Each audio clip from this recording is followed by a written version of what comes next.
दोस्तों, हो जाइए सावधान, क्योंकि इस बार साल 2026 की यह होली अपने साथ ग्रहण को लेकर आई है, जो कि भारत में भी साफ साफ रूप से नजर आएगा।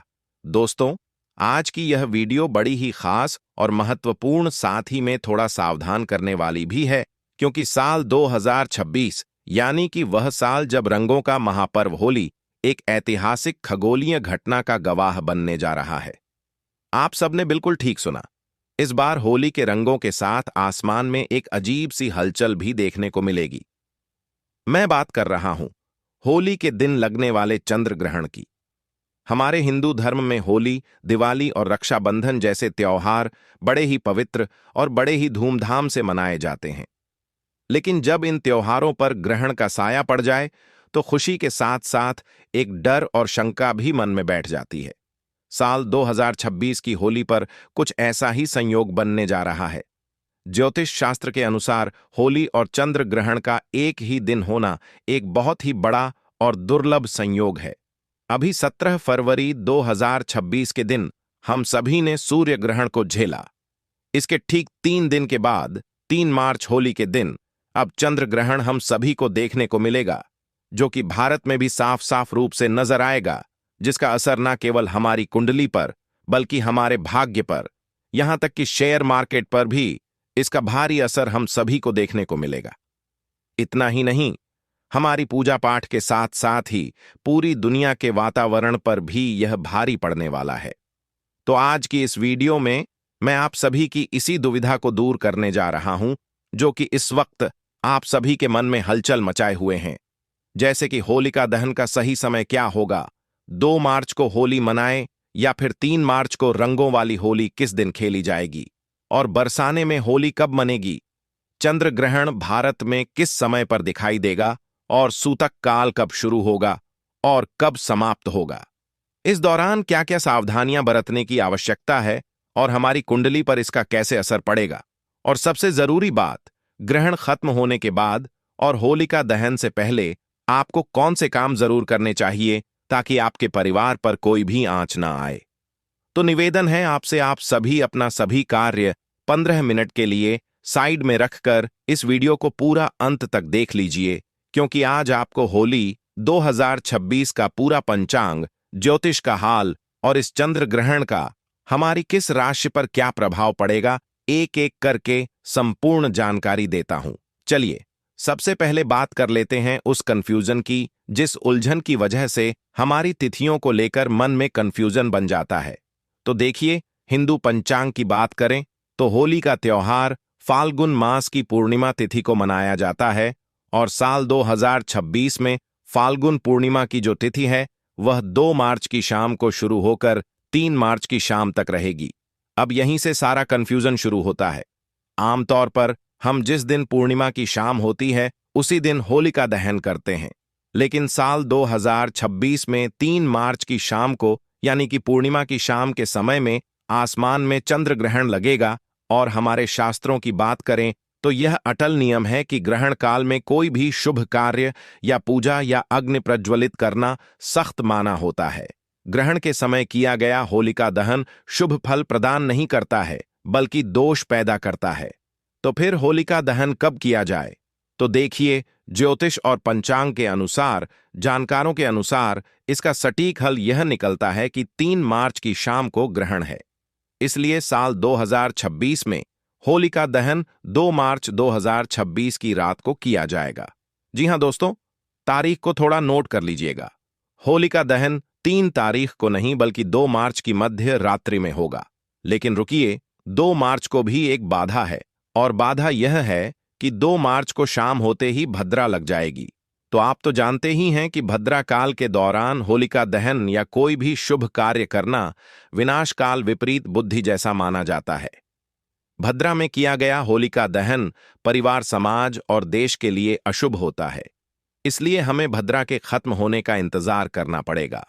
तो साल 2026 में होलिका दहन का सबसे शुद्ध और सबसे शुभ मुहूर्त जो कि निकलकर सामने आ रहा है, वह है 2 मार्च को देर रात यानी कि 3 मार्च की शुरुआत होने वाली, जब होगी रात के समय में 12:50 से लेकर रात को 2:02 तक रहेगा।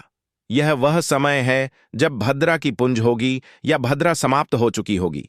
यह लगभग 1 घंटा 12 मिनट का समय हमें मिल रहा है और आप इस समय में पूरी श्रद्धा और विधि विधान से होलिका दहन कर सकते हैं।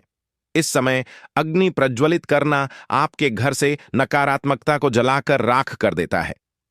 दोस्तों, वीडियो में आगे मैं आप सभी को बताऊंगा कि इस बार रंगों वाली होली किस दिन खेली जाएगी, बरसाना में होली कब है, सूतक काल का सही समय क्या है और ग्रहण के दौरान गर्भवती महिलाओं को क्या सावधानी रखनी है।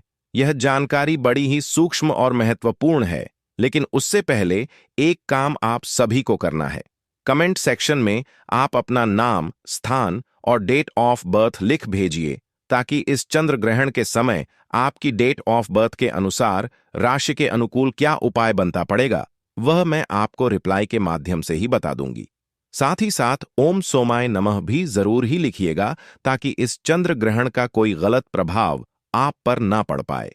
साथ ही अगर मेरे चैनल पर मेरी आवाज को आप पहली बार सुन रहे हैं तो चैनल वास्तु के उपाय को सब्सक्राइब करके पास वाले बेल आइकन को प्रेस करके रखिएगा और वीडियो को भी लाइक कर दीजिएगा, क्योंकि इस चैनल पर वास्तुशास्त्र और आयुर्वेदिक उपचार से जुड़ी हुई संपूर्ण समस्याओं के समाधान के साथ साथ जड़ी बूटियों से जुड़ी संपूर्ण वीडियोस लेकर मैं हर रोज आपके सामने आता हूं। और अब जान लेते हैं कि होलिका दहन में ऐसी कौन सी चीजें हैं जिन्हें डालने से हमें समस्त प्रकार के कष्टों से मुक्ति तो मिलेगी ही, साथ ही मां लक्ष्मी का आशीर्वाद भी प्राप्त होगा। तो देखिए, इस क्रम में सबसे नंबर 1 पर आता है नकारात्मक ऊर्जा और बाधाओं से मुक्ति। तो देखिए, होलिका दहन की आग में नारियल, गेहूं, जौ, गुड़ अर्पित करने से जीवन की नकारात्मक ऊर्जा नष्ट होती है और घर में सुख समृद्धि बनी रहती है और बुरी नजर का असर भी धीरे धीरे खत्म हो जाता है। कहा जाता है कि इस दिन अग्नि में नारियल, गेहूं और जो गुड़ इत्यादि डालते हैं उन पर से नकारात्मक ऊर्जा हमेशा हमेशा के लिए नष्ट हो जाती है। साथ ही हमारे जीवन में सकारात्मक ऊर्जा का प्रभाव भी पड़ता है और हमारे जीवन में जितने भी परेशानियां, दुख, कष्ट चल रहे थे वह एक बार में ही समाप्त हो जाते हैं। तो आप सब भी होलिका दहन की अग्नि में इन प्रभावशाली चीजों को जरूर ही डालें, क्योंकि ऐसा मौका बार बार नहीं आता है। ये जो होलिका दहन है ना, ये साल में सिर्फ एक बार ही मौके के रूप में आता है और इस वर्ष तो बात ही निराली है। इस वर्ष बहुत ज्यादा चमत्कारी है, क्योंकि इस साल का जो ग्रहण है यह भारत में भी नजर आएगा, तो इस दिन यह उपाय करने बेहद जरूरी है। अब देखिए, इसी क्रम में दूसरे नंबर पर आता है आर्थिक समृद्धि और धन प्राप्ति। तो देखिए, ऐसा कहा जाता है, हमारे हिंदू शास्त्र भी कहते हैं कि होलिका दहन जब होती है तब आपको इन उपायों को जरूर ही करना चाहिए। इस उपाय से आपकी आर्थिक समृद्धि होती है और पैसे रुपए से जुड़ी हुई जितनी भी परेशानियां अब तक चल रही थीं उनसे आपको तुरंत ही मुक्ति मिल जाती है और साथ ही आपके जीवन में आर्थिक समृद्धि की कोई भी परेशानी नजर नहीं आती है। कोई भी व्यक्ति कई दिनों तक धन से परेशान है तो होलिका दहन की अग्नि में ऐसे व्यक्ति को 7 बार गोमती चक्र को घुमाते हुए अग्नि में डाल देना चाहिए और साथ ही में श्री महालक्ष्मी नमः मंत्र का जाप करना चाहिए। इससे धन आगमन के सभी मार्ग जो कि बंद थे वह खुल जाएंगे और कर्ज से भी मुक्ति मिलने की संभावनाएं बढ़ जाती हैं। साथ ही आपका कितना भी पुराना कर्ज क्यों ना हो, कोई भी धन से संबंधित परेशानी से अगर आप जूझ रहे हैं तो गोमती चक्र के इस प्रभावशाली उपाय को जरूर ही कीजिएगा। यह बहुत ही शक्तिशाली और प्रभावशाली उपाय है।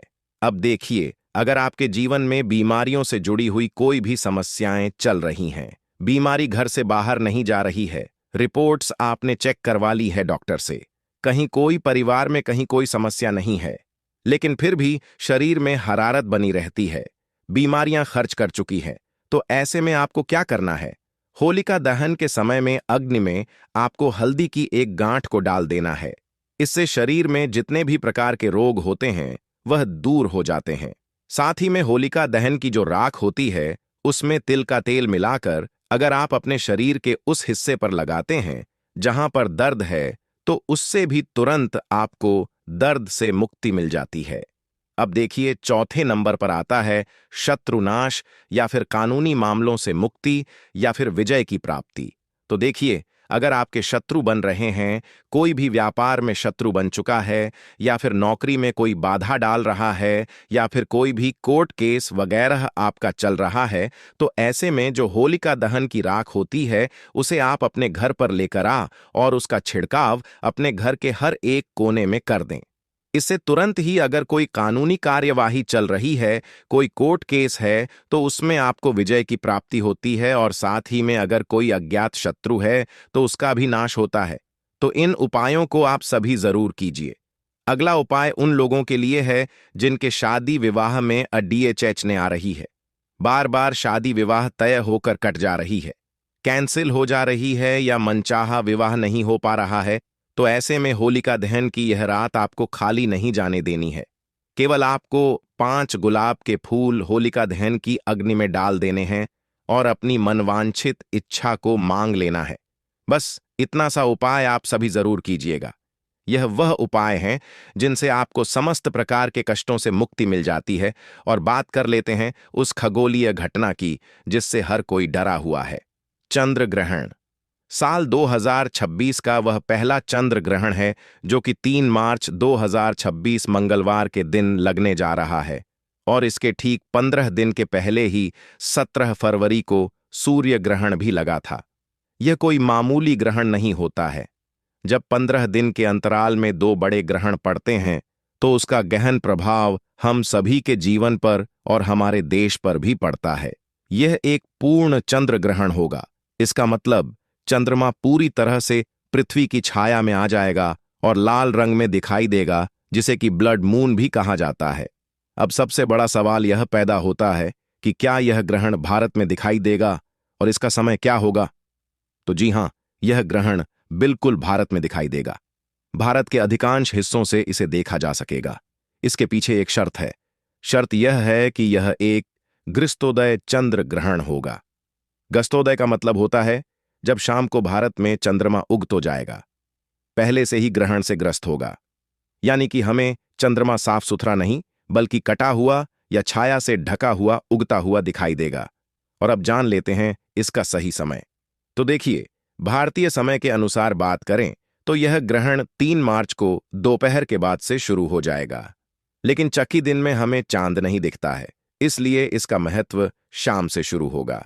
भारत में चंद्रोदय का समय अलग अलग शहरों में अलग अलग समय पर होता है, यानी कि लगभग 6 बजे से 6:30 के बीच होता है। जैसे ही शाम को लगभग 6:20 के आसपास पूर्व दिशा में चांद निकलेगा, ग्रहण शुरू हो चुका होगा। यह ग्रहण शाम 6:47 पर समाप्त हो जाएगा, यानी कि इसका मोक्ष काल शाम 7 बजे से पहले ही हो जाएगा। भले ही यह ग्रहण भारत में शाम को केवल 20 से 25 मिनट के लिए ही दिखे, लेकिन शास्त्रों के अनुसार अगर ग्रहण आपके शहर में दिख रहा है तो इसका सूतक काल भी पूरी तरह से मान्य होगा। अब आते हैं सूतक काल के सही समय और सही जानकारी पर, तो बड़े ही ध्यान से सुनिएगा। देखिए, जब भी चंद्र ग्रहण लगता है तो सूतक काल पूरे 9 घंटे पहले से ही प्रारंभ हो जाता है, और जब सूर्य ग्रहण लगता है तो सूतक काल 12 घंटे पहले से प्रारंभ होता है। तो चंद्र ग्रहण 9 घंटे पहले प्रारंभ होगा, तो ग्रहण का जो स्पर्श काल है वह भारतीय समय के अनुसार बात करें तो दिन में ही हो जाएगा। इसलिए 3 मार्च को सुबह से ही सूतक के नियम लागू हो जाएंगे। सूतक काल का सही समय 3 मार्च को सुबह 9:39 से शुरू हो जाएगा, और यह सूतक काल ग्रहण खत्म होने के साथ ही यानी कि शाम 6:47 तक लगातार चलेगा। सूतक काल को अशुद्ध समय भी माना जाता है, और इस दौरान वातावरण में नकारात्मक ऊर्जा बहुत ज्यादा होती है। तो आपको इस दौरान क्या करना है और क्या नहीं करना है, यह आप कहीं नोट कर लीजिए या फिर इस वीडियो को सेव कर लीजिए। देखिए, सबसे पहली बात, पूजा पाठ बिल्कुल ही वर्जित होती है जब भी ग्रहण लगता है। तो देखिए, 3 मार्च को सुबह 9:30 से पहले आप सभी अपने घर में पूजा पाठ से निपट जाइएगा, और इसके बाद में घर के मंदिर के जो कपाट हैं उन्हें बंद कर दीजिएगा या फिर पर्दा डाल दीजिएगा। भगवान की मूर्तियों का स्पर्श करना पूरी तरह से वर्जित होगा। और दूसरा, खाने पीने की जो भी चीजें हैं, सूतक काल लगने से पहले ही यानी कि सुबह 9 बजे के आसपास ही खाने की सभी चीजों में, जैसे कि दूध, दही, पानी का मटका हो गया, या कोई खाने की ज्यादा चीज है, तो उसमें भी तुलसी दल डालकर रखिएगा या फिर कुच्छा डाल दीजिएगा। देखिए, वैज्ञानिक और धार्मिक दृष्टि से तुलसी में पारा यानी कि मर्क्यूरी होता है, जो कि ग्रहण की हानिकारक किरणों को भोजन में प्रवेश करने से रोकता है। तीसरा, इस दौरान आप किसी भी नुकीली चीजें जैसे कि सुई, कैंची, चाकू का इस्तेमाल बिल्कुल भी ना करें। सिलाई, कढ़ाई भी ना करें। बस मन ही मन में मंत्रों का जाप करते रहें या फिर धार्मिक पुस्तकें पढ़ें। जो भी गर्भवती महिलाएं हैं, वह पूरी तरीके से अपने आप को कमरे में बंद कर लें ताकि कहीं से भी रोशनी ना पड़ सके। कोशिश करें कि ग्रहण काल के दौरान परिवार का कोई भी सदस्य घर से बाहर ना निकले और गर्भवती महिलाएं इस दौरान ना तो झुके, और कोशिश करें कि इस दौरान अपने पेट पर गेरू का लेप लगा लें या फिर गाय के शुद्ध गोबर का लेप भी आप लगा सकते हैं। और अब सबसे बड़ा सवाल जो कि हर किसी को परेशान करके रखता है कि रंगों वाली होली कब खेली जाएगी, यानी कि धुलंडी कब खेली जाएगी। तो देखिए, आमतौर पर होलिका दहन के अगली सुबह रंग खेलते हैं, तो इस हिसाब से तो हमने होलिका दहन 2 मार्च की रात को किया। इस हिसाब से 3 मार्च की सुबह हमें रंगों वाली होली खेलनी चाहिए। लेकिन यहां ज्योतिष आड़े आता है। 3 मार्च को सुबह से ही सूतक लग रहा है और शाम को ग्रहण है, तो ज्योतिष शास्त्र कहता है कि ग्रहण के दिन उत्सव नहीं मनाना चाहिए। ग्रहण का दिन संयम, तप और जप का दिन होता है, न कि शोर शराबें और न ही हुड़दंग का।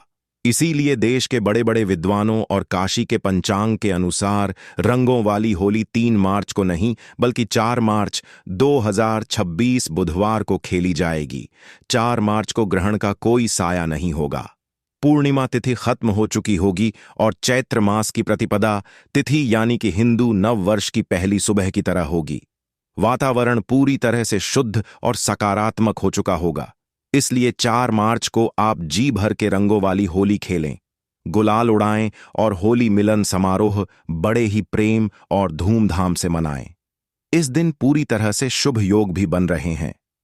अब सबसे जरूरी बात कि ग्रहण समाप्त होने के बाद क्या करें और होलिका दहन से पहले क्या करें।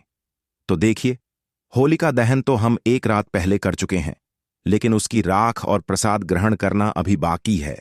तो 3 मार्च की शाम को जैसे ही 6:47 पर ग्रहण खत्म हो जाएगा, आपको कुछ नियम तो तुरंत ही मानने होंगे। जैसे कि जैसे ही ग्रहण समाप्त हो तुरंत स्नान करें, घर का शुद्धिकरण गंगा जल से करें, नमक का पोछा लगाएं, नहाने वाले जल में भी गंगा जल जरूर ही डालें, और जो भी कपड़े पहने हुए हैं उन्हें दोबारा ना पहने, उन्हें अच्छे से धोकर सुखा लें। घर के मंदिर से लेकर मुख्य द्वार तक हर जगह का शुद्धिकरण करें। चंद्र ग्रहण के बाद किया गया दान सीधे हमारी कुंडली से चंद्र दोष को शांत करता है, क्योंकि यह होली का समय है। आप किसी गरीब व्यक्ति को, सफाई कर्मचारी को या ब्राह्मण को जितना हो सके सफेद वस्तुओं का दान करें, जैसे कि चावल हो गया, चीनी, दूध, सफेद मिठाइयां हो गईं, चांदी का टुकड़ा या फिर सफेद कपड़ा भी आप दान कर सकते हैं। यह दान आपके घर में सुख शांति लेकर आएगा और आपके मन में किसी प्रकार का कोई डाउट, संदेह नहीं रहा होगा। फिर भी अगर कोई मन में संदेह है, कोई जानकारी जानना चाहते हैं, तो कमेंट सेक्शन में पूछ लीजिएगा और चैनल से जुड़े रहिएगा। आने वाली वीडियो में बाकी के सभी राशियों का राशि का हाल मैं आप सभी को बताऊंगा, तो चैनल के साथ जुड़े रहिएगा। चैनल वास्तु के उपाय को सब्सक्राइब करके पास वाले बेल आइकन को जरूर प्रेस कीजिएगा और इस जानकारी को हर हिंदू सनातनी भाई बहन के साथ शेयर ज्यादा से ज्यादा जरूर कीजिएगा। दोस्तों, 3 मार्च 2026 फाल्गुन पूर्णिमा होली के दिन लगने जा रहा है। साल 2026 का पहला और सबसे बड़ा चंद्र ग्रहण, और उससे भी बड़ी बात यह है कि यह ग्रहण भारत में साफ साफ रूप से नजर आएगा। यह कोई साधारण चंद्र ग्रहण नहीं होगा, बल्कि इसमें 6 बड़ी ऐसी राशियां होंगी जिनका भाग्य पूरी तरीके से बदल जाएगा, क्योंकि साल 2026 में फाल्गुन के महीने में 2 बड़े ग्रहण पड़े हैं, जिसमें पहला सूर्य ग्रहण 17 फरवरी 2026 को हम झेल चुके हैं, और इसके ठीक 15 दिन के बाद फाल्गुन पूर्णिमा यानी कि होली के दिन बड़ा चंद्र ग्रहण हम सभी को देखने को मिलेगा। आप सभी को बता दें कि यह कोई साधारण घटना बिल्कुल भी नहीं होने वाली है। यह ग्रहण भारत में साफ साफ रूप से देखा जा सकेगा और इसका गहरा प्रभाव आप सभी की राशियों पर भी पड़ेगा। यह जो चंद्र ग्रहण लगने जा रहा है, इसे ब्लड मून की संज्ञा दी जा रही है। इसे आप ब्लड मून के रूप में अद्भुत नज़ारे के रूप में देख सकेंगे और यही वह वजह है जिसकी वजह से चंद्र ग्रहण का इंतजार न केवल पूरी दुनिया के ज्योतिष पंडित बल्कि वैज्ञानिक भी बड़े ही बेसब्री से कर रहे हैं, क्योंकि इस चंद्र ग्रहण के बाद से कई राशियों की चाल पूरी तरीके से बदल जाएगी। कुछ राशियां धन से मालामाल हो जाएंगी, लेकिन वहीं कुछ स्थिति डराने वाली भी है। सभी लोगों के मन में भारी असमंजस की स्थिति बन चुकी है, क्योंकि साल 2026 यानी कि वह साल जब रंगों का महापर्व होली एक खगोलीय घटना का गवाह बनने जा रहा है, और यह एक ऐतिहासिक खगोलीय घटना है जिसका हम सभी की राशियों पर पूरी तरीके से प्रभाव भी मिलेगा। जी हां दोस्तों, इस बार होली के रंगों के साथ साथ आसमान में एक अजीब सी हलचल देखने को मिलेगी। मैं बात कर रहा हूं होली के दिन लगने वाले चंद्र ग्रहण की। हमारे हिंदू धर्म में होली, दिवाली, रक्षाबंधन ऐसे कई त्योहार पवित्र त्योहार हैं, लेकिन इन त्योहारों पर अगर ग्रहण का साया पड़ जाए तो खुशी के साथ साथ एक घर में डर और शंका का माहौल भी बन जाता है। साल 2026 की यह होली कुछ ऐसा ही संयोग बनकर आई है। ज्योतिष शास्त्र की मानें तो होली और चंद्र ग्रहण का एक ही दिन होना बहुत बड़ा और दुर्लभ संयोग है। इसका असर न केवल हमारी कुंडली, हमारी राशि पर, बल्कि हमारे शरीर पर यानी कि बीमारी के रूप में, कर्ज में यानी कि धन दौलत पैसे रुपए पर, और यहां तक कि शेयर मार्केट पर भी इसका पूरा प्रभाव देखने को मिलेगा। आज की इस वीडियो में मैं आप सभी की इसी दुविधा को पूरी तरीके से दूर कर दूंगा जो इस वक्त आप सभी के मन में हलचल मचाए हुए हैं। जैसे कि होलिका दहन का सही समय क्या होगा, 2 मार्च को या फिर 3 मार्च को होली कब खेलें, और चंद्र ग्रहण अगर भारत में लग रहा है तो किस समय यह दिखाई देगा, सूतक काल कब शुरू होगा और कब समाप्त होगा, और इस दौरान हमें क्या क्या सावधानियां बरतनी होंगी, और ऐसे में होली हम कब मनाएंगे, संपूर्ण जानकारी आज की इस वीडियो में तो शेयर करूंगी ही। इसी के साथ सभी के राशिफल का हाल भी आज की इस वीडियो में आप सभी को बताने जा रहा हूं। लेकिन उससे पहले एक निवेदन करना चाहूंगा कि अगर आप अपनी राशि का हाल, अपनी डेट ऑफ बर्थ और स्थान के अनुकूल जानना चाहते हैं तो कमेंट सेक्शन में आप सभी मुझे यह बताएं कि आप हमारे इस वीडियो को कहां से देख रहे हैं, आपका डेट ऑफ बर्थ क्या है, स्थान क्या है और आपकी राशि क्या है। आपकी राशि के अनुकूल, आपकी डेट ऑफ बर्थ के अनुकूल जो अलग से उपाय बनता पड़ेगा वह मैं आपको रिप्लाई में कमेंट सेक्शन में ही बता दूंगा, और साथ ही में वीडियो को लाइक जरूर ही कर दीजिएगा और इस जानकारी को ज्यादा से ज्यादा हर हिंदू भाई बहन के साथ शेयर तो करना ही करना है। चलिए सबसे पहले हम यह जानते हैं, कंफ्यूजन को सुलझाने की कोशिश करते हैं कि इस बार तिथियों को लेकर जो असमंजस बना हुआ है। जैसे कि हमारे हिंदू पंचांग के अनुसार होली का त्योहार फाल्गुन मास की पूर्णिमा तिथि को मनाया जाता है, और साल 2026 में फाल्गुन पूर्णिमा की जो तिथि है यह 2 मार्च की शाम से शुरू होकर 3 मार्च की शाम तक रहेगी। अब यहीं पर पेच फंस जाता है। आमतौर पर जिस दिन पूर्णिमा की शाम होती है उसी दिन होलिका दहन किया जाता है, लेकिन साल 2026 में तो 3 मार्च की शाम को यानी कि पूर्णिमा की शाम को आसमान में चंद्र ग्रहण लगा होगा, और ऐसे में शास्त्रों का यह अटल नियम होता है कि ग्रहण काल में कोई भी शुभ कार्य, पूजा पाठ या अग्नि प्रज्वलित नहीं की जाती है। ग्रहण के समय किया गया कोई भी होलिका दहन शुभ फल प्रदान नहीं करता बल्कि दोष पैदा करता है। तो फिर होलिका दहन कब किया जाए? तो देखिए, ज्योतिष और पंचांग की जानकारी के अनुसार इसका सटीक हल यह निकलता है कि 3 मार्च 2026 को लगने वाला जो चंद्र ग्रहण है जो कि भारत में दिखाई देगा, यह दोपहर में 3:20 से कुछ जगहों पर 3:32 पर नजर आएगा, जो कि शाम 6:47 तक रहेगा। तो ऐसे में या तो आप 2 मार्च की रात के समय होलिका दहन कर लीजिए, या फिर 3 मार्च को 6:47 के बाद में जब सूर्य ग्रहण समाप्त हो जाएगा तो पूर्ण तरीके से शुद्धिकरण करने के बाद भी होलिका दहन कर सकते हैं। अब जो लोग 2 मार्च को होलिका दहन करना चाहते हैं, उनके साथ भी एक बाधा है, और बाधा यह है कि 2 मार्च को शाम होते ही भद्रा लग जाएगी, और आप सभी जानते हैं कि भद्रा काल में होली का दहन करना विनाश काले विपरीत बुद्धि जैसा माना जाता है। भद्रा में किया गया होली का दहन परिवार, समाज और हमारे भारत देश के लिए पूरी तरीके से अशुभ ही होगा। इसलिए हमें भद्रा के खत्म होने का इंतजार करना होगा। तो ऐसे में 2 मार्च का जो सबसे शुभ मुहूर्त है वह है देर रात, यानी कि 3 मार्च की रात में 12:50 से लेकर रात 2:02 तक। यह समय जब भद्रा का पुंज होगा और भद्रा समाप्त हो चुकी होगी। लगभग 1 घंटा 12 मिनट का समय होगा। इस समय आप पूरी श्रद्धा और विधि विधान से होलिका दहन कर सकते हैं। और अब आते हैं चंद्र ग्रहण के सूतक काल पर और चंद्र ग्रहण के सही